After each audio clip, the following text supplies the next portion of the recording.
Cześć kochani, witam Was gorąco na moim kanale i zapraszam dzisiaj na imprezową sałatkę, czyli pyszną przekąskę idealną na zbliżającego się Sylwestra, w której znajdują się m.in. kurczak, kapusta pekińska, ogórki konserwowe czy zupki chińskie. Zapraszam do oglądania filmu. Składniki. Do miski wrzucamy połamany makaron z zupek chińskich wraz z przyprawami, a następnie zalewamy go wrzącą wodą, mieszamy, przykrywamy talerzykiem, po czym odstawiamy na 5 minut. W tym czasie makaron powinien wchłonąć całą wodę. Tak przygotowany makaron przestudzamy. Kapustę pekińską dość drobno siekamy.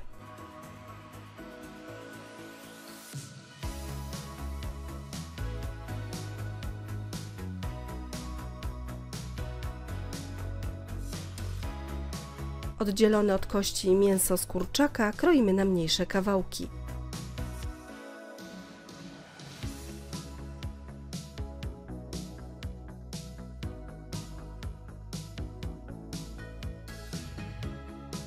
Ogórki konserwowe kroimy w niewielką kostkę.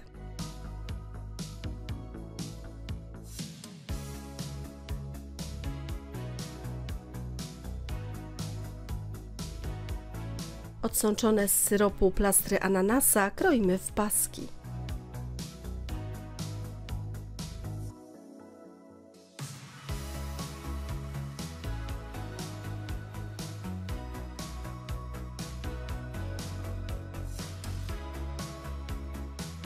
Do miski wrzucamy pokrojone składniki na sałatkę. Posiekaną kapustę pekińską, kurczaka, ogórki konserwowe, ananasa oraz odsączoną z zalewy kukurydzę. Na końcu do sałatki wrzucamy makaron, dodajemy majonez, wszystko doprawiamy solą oraz czarnym pieprzem i dokładnie razem łączymy.